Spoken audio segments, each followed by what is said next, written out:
इस कार्यक्रम के पुण्यार्जक हैं सौभाग्य Kohinoor, Shri Sanjay Jain, Shrimati Mamta Jain, Greater Kailash, Delhi, Shri Vijender Jain, Shrimati Nirmal Jain, Gurugram, Shri Rajiv Jain, Shrimati Meenakshi Jain, Civil Lines, Delhi, Shri Rajan Jain, Shrimati Monika Jain, Janakpuri, Delhi, Shri Anil Jain, Shrimati Madhu Jain परिवार, पोलो रोड, दिल्ली, श्री राजीव जैन, श्रीमती संजुला जैन परिवार, गुरुग्राम।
भाग्यशाली कौन बनेगा, सौभाग्यशाली कौन बनेगा? आपके बीच का ही व्यक्ति जो मात्र थोड़ा सा संकल्प करता है। दुनिया में यदि पूछा जाए कि सबसे ज्यादा शक्तिशाली कौन है, तो क्या जवाब है आपके पास? कोई शेर कहता है, कोई चीता कहता है। और मैं तो बड़ा आश्चर्य करता हूं जब कोई व्यक्ति जाता है, अच्छा मोटा तगड़ा होता है, तो लोग कहते हैं महाराज ये शेर जैसा बलवान है। मैं सोचता हूं हे भगवान, क्या कर्म है कि जीते जी इंसान को जानवर की उपमा दी जा रही है कि पंचेंद्रीय प्राणी है, इंसान है, जीते जी है, कहते शेर जैसा है। अरे ऐसा क्यों कहते हो? कहो ना कामदेव जैसा है, चक्रवर्ती जैसा है, ऐसे कहो तो उसकी प्रतिष्ठा नर से नारायण बनने की होगी। लेकिन आप कहते हो कि शेर जैसा है, कि नर से त्रियंच बना रहे हो उसको। ऐसा मत कहिए, कभी भी उपमा देना है तो उससे और आगे की दीजिए। तो यहां पर बता रहा था कि शक्ति बहुत सारी है। किसी के पास में धन की शक्ति है, किसी के साथ में जन की शक्ति है, किसी के साथ में बल की शक्ति है। और अधिकतर मंदिरों में कौन सी शक्ति ज्यादा है? अधिकतर मंदिरों में महिला शक्ति ज्यादा है। लेकिन आपको बता दूं, इन सब शक्ति से ज्यादा सारी महिलाएं प्रसन्न हैं। देश की राष्ट्रपति महिला इस समय तो है कि नहीं? राष्ट्रपति भारत देश की प्रथम नागरिक महिला है। तो सारी जगह महिला शक्ति ने कवर कर रखा है, घेर रखा है। लेकिन दुनिया में सफल होना है तो ना धन शक्ति चाहिए, ना जन शक्ति चाहिए, ना बल शक्ति चाहिए, ना महिला शक्ति चाहिए, ना पुरुष शक्ति चाहिए। बल्कि यदि इस जीवन में सफल होना है तो आपके पास में संकल्प शक्ति होना चाहिए। संकल्प शक्ति हो गई तो सारे काम आप कर लेंगे। और ये कर्मपुरा वालों ने संकल्प शक्ति ही तो की थी कि हम भगवान को लाएंगे, मेरू बनाएंगे, प्रतिष्ठा कराएंगे। कैसे काम होते गए, सिर्फ आपको सोचना है। लोग सालों सोचते हैं, जब जाकर काम होता है। यहाँ तो सालों नहीं, साल भर के पहले अर्थात 4 महीने में पूरा आपने काम कर दिया।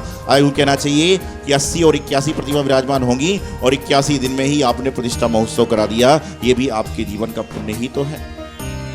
मेरू विराजमान कर रहे हैं, ये सारे मेरू विराजमान करने वाले हैं। मैं सोचता हूँ जितने मेरू विराजमान करने वाले हैं, इनसे ये पूछा जाए कि जो मेरू आप विराजमान कर रहे हो उनका नाम क्या है?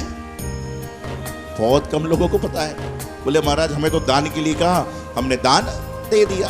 कोई बात नहीं, आपने दान देकर पुण्य कमाया, लेकिन आपसे आपका रिश्तेदार, पड़ोसी, नातेदार पूछे तो आपको पता तो होना चाहिए कि हमारे परिवार से कौन सा मेरू विराजमान है।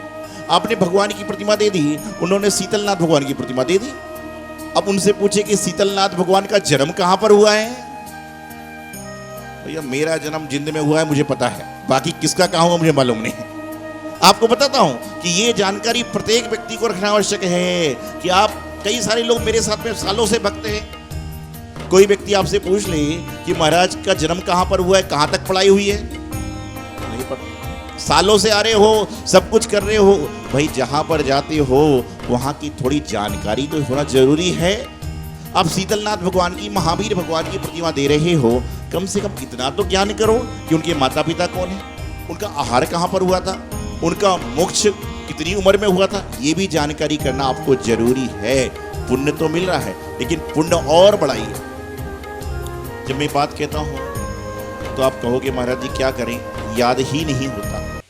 लोग सीधा डायलॉग मारते, क्या कहेंगे कि महाराज जी बहुत कुछ चाहते हैं लेकिन हमें याद ही नहीं रहता। और महिलाएं तो इस बात डायलॉग को बोलने नंबर 1 है कि बोले महाराज जी रोज सुनते हैं, रोज पढ़ते हैं, लेकिन याद ही नहीं होता। ऐसे में कहीं प्रवचन दे रहा था, मैं कह रहा था कि याद कर लो, बोले याद नहीं होता। इतने में घर से उसकी बहू का फोन आया कि मम्मी जी घर में हल्दी खत्म हो गई, हल्दी कहाँ से लाऊं? मम्मी जी घर में हल्दी खत्म हो गई, हल्दी कहाँ से लाऊं? बोले कहीं जाने की जरूरत नहीं है, ऊपर स्टोर रूम में जाओ, बड़ी वाली टंकी में, छोटे वाले डिब्बे में, पीले कलर के डिब्बे में हल्दी रखी हुई है। मैंने धीरे से पूछ लिया कितने समय पहले हल्दी रखी थी? बोले 3-4 साल पहले। तो मैंने कितना झूठ बोलते हो, अभी कहते थे मुझे याद ही नहीं रहता और 3-4 साल बाद पुरानी भी याद है। ऐसा होता कि नहीं होता? क्या है कि हम अपना उपयोग नहीं लगाते, संकल्प पूर्वक नहीं लगाते। आज आप सबने संकल्प कर लिया कि हमें गुरु दर्शन को जाना है, शीतलनाथ भगवान के जिनबिंब की प्रतिष्ठा में जाना है, शीतलनाथ भगवान के कल्याणक में जाना है। तो आप सारे काम को छोड़कर यहाँ पर पहुंच गए। और नहीं तो बस रास्ते में तो रोज बाजा बज रहा है, रोज मुनीराज जा रहे हैं, रोज और काम हो रहे हैं। कई बार तो इंसान दुकान पर बैठा रहता है, सामने से चलते फिरते तीर्थंकर के रूप में उनके लघुनंदन संत निकल जाते हैं, लेकिन भीड़ इतनी होती है वह सोचता है कोई बात नहीं, महाराज जी तो मंदिर में है, शाम को जाके मिल लूंगा, अभी तो ग्राहक से मिल लूंगा। ऐसा होता है, ऐसा मत करो। आपके जीवन का पुण्य होता है कि जब आपके घर के सामने से कोई दिगंबर संत गुजर रहे हैं, ये तो लोग तरसते हैं। अभी बता रहे थे कि हमारे जिन मंदिर को बनकर सालों हो गए, लेकिन आज तक किसी दिगंबर का चतुर्मास नहीं हुआ, दिगंबर संत का चतुर्मास नहीं हुआ। आपके यहाँ कई सारे मंदिर ऐसे होंगे, लेकिन ध्यान रखिएगा, भले ही आपका जिन मंदिर, मैं तो ये कहता हूँ कि 108 गज का है, लेकिन आपकी भावना 1008 गज से भी ज्यादा की है। जो आज तक आप हर काम को, बड़े बड़े काम को छोटे रूप में कर लेते हो, ये आपकी भावना तो ही है। नहीं तो लोग समाजों को इकट्ठे करने के चक्कर में भी रहते हैं, लेकिन लोग नहीं आते। लोग मुझसे कहते हैं महाराज गर्मी का समय है, 10 तो बज गई होगी आराम से, क्या है गर्मी का समय है, 9 बजे तक कर देना फ्री। और यहाँ पर तो कह रहे हैं ना कि जैसे अभी आपको हमने कहा पानी छान छान कर पियो, यहाँ पर धूप भी छान छान के आपको लग रही है, धूप भी छन छन के आपके पास में आ रही है। एसी नहीं, कूलर नहीं है, लेकिन तो भी लोग बैठे हैं। ये शीतलनाथ भगवान का ही तो चमत्कार है कि गर्मी में गर्मी का माहौल नहीं लग रहा, नहीं तो यहाँ पर लोग रास्ते में नहीं चल सकते। तो आज जब आते हैं तो हमेशा इनकी टीम आती है, बोले महाराज छोटी सी समाज है, अभी बोले ना कि छोटी समाज है, छोटा सा मंदिर है, ये है वो है, लेकिन ध्यान रखना जो चीज़ सबसे छोटी होती है वही महंगी होती है। बैठे राजेश, इनका सोना बिकता है, चांदी बिकती, हीरे बिकते, माणिक बिकते हैं। इनसे पूछा जाए कि चांदी बहुत सारी रखी है और हीरा एक रखा है, कौन सा बेचना चाहोगे? बोलेंगे हीरा बेचूंगा। कि छोटा हीरा बिकेगा, लेकिन वो पूरी दुकान के बराबर पावरफुल होगा, बाकी सारे तो ढेर लगा के हैं। तो छोटे मंदिर है तो क्या हुआ, लेकिन हीरे का जैसा मंदिर तो है कि हीरे के जैसे लोग हैं, और हीरा ही सबसे ज्यादा कीमती हुआ करता है, सबसे छोटा भी। इसलिए ध्यान रखिएगा, अपने आप को संकल्पवान समझो। अभी यहाँ पर हमारे पंडित जी आपको वेदी प्रतिष्ठा, जो वहाँ पर पंचनाग होगा और वेदी शिलान्यास कराएंगे, वहाँ पर सारे काम संपन्न होंगे। और ये भी एक सुखद संयोग है कि पहले भी प्रतिष्ठा अप्रैल के महीने में हुई थी, और यहाँ बहुत कोशिश करी, हमने भी करी, इन्होंने भी करी कि मार्च में हो जाए, मई में हो जाए, जून में हो जाए, लेकिन कहते ना कि हमारे आपके सोचने से कुछ नहीं होता, सोचने वाला तो ऊपर बैठा हुआ है, वह सोच मेरे अंदर डालता है, मैं आप तक पहुँचाता हूँ। बहुत प्रयास किया कि महावीर जयंती पे हो जाए, लेकिन नहीं हो पाया। और वह कहते हैं जिसका जब भवितव्य होता है वैसा ही होता है। तो अप्रैल के महीने में पुनश्च 6 साल बाद, 7 साल बाद, जो है 8 साल बाद आपके यहाँ पर पुनश्च प्रतिष्ठा हुई। और ये आपके जीवन का कल्याण है कि आप एक साथ में 80 जिनबिंब, वो भी पंचमेरु वाले जिनबिंब की प्रतिष्ठा देखोगे। बहुत सारे लोगों ने मंदिर में पंचमेरु विराजमान देखे होंगे, लेकिन पंचमेरु में प्रतिमाएं विराजमान होती हुई नहीं देखी होंगी। तो भले ही मंदिर की जगह छोटी है, लेकिन आपके दिलों में जगह बहुत बड़ी है, और उसी का परिणाम, उसी का सुफल तो है कि आज इतना सारा प्रतिष्ठा आप कराने को उद्यत हुए हैं। तो यहाँ पर ये प्रतिष्ठा मात्र करमपुरा की नहीं, मात्र पश्चिम दिल्ली की नहीं, मात्र दिल्ली की नहीं, मात्र भारत की नहीं, पूरी इंटरनेशनल प्रतिष्ठा है। क्योंकि 2-3 प्रतिमा तो दिल्ली के बाहर से, मतलब भारत के बाहर से आई हैं, और एक प्रतिमा भी जब भारत के बाहर से आ जाती है तो प्रतिष्ठा अपना राष्ट्रीय नहीं अंतर्राष्ट्रीय हो जाती है, नेशनल नहीं इंटरनेशनल हो जाया करती है। तो ये पंचनाग पूरा जो है पूरे भारत देश का नहीं, पूरे विश्व का हो रहा है। तो आप सभी लोग उस पर जरूर जुड़ें। और यहाँ पर निश्चित रूप से फिर कहूँगा कि जो मेरू पुण्याजक हैं, वो 5 परिवार जिन्होंने अपने जीवन का बहुत असीम पुण्य का बंद किया। प्रतिमा तो प्रतिमा देने वाला दे देता, लेकिन मेरू विराजमान करने वाला जो होता है, यदि मेरू नहीं होती तो प्रतिमा कहाँ विराजमान होती। तो ये आपके जीवन का प्रबल पुण्य है। और उसके बाद जो सीधे सीधे सारी क्रियाएं जिस पर होंगी, ऐसे शीतलनाथ भगवान की भी प्रतिष्ठा यहाँ पर संपन्न होगी। तो आप सभी लोग जो पंडित जी दिशा निर्देश देंगे, सारा काम संपन्न करेंगे। और आगे वाले समय अन्य साधु साध्वीगण भी आएंगे और उनका भी धर्म लाभ आपको मिलेगा। तो शीतलनाथ भगवान का चिन्ह कौन सा है? कल्प वृक्ष का। वेदी कौन सी है? कल्प वृक्ष वाली वेदी है। जो कल्प वृक्ष की वेदी थी बिना शीतलनाथ भगवान के, और उनको जो पुण्याजक परिवार ने, हमारे विनीत जी ने उस कमी को पूरी कर दिया कि चिन्ह था लेकिन भगवान नहीं थे। अब चिन्ह भी है और भगवान भी हैं। ये आप सभी का पुण्य ही तो है। तो अपने जीवन को पुण्यशाली बनाएं, भाग्यशाली बनाएं। यही मंगल आशीर्वाद आचार्य गुरुदेव सिद्धांत सागर जी महाराज। इस कार्यक्रम के पुण्यार्जक हैं सौभाग्य Kohinoor Shri Sanjay Jain, Shrimati Mamta Jain, Greater Kailash Delhi, Shri Vijender Jain, Shrimati Nirmal Jain, Gurugram. Shri Rajiv Jain, Shrimati Meenakshi Jain, Civil Lines, Delhi. Shri Rajan Jain, Shrimati Monika Jain, Janakpuri, Delhi. Shri Anil Jain, Shrimati Madhu Jain परिवार, पोलो रोड, दिल्ली। श्री राजीव जैन, श्रीमती संजुला जैन परिवार, गुरुग्राम।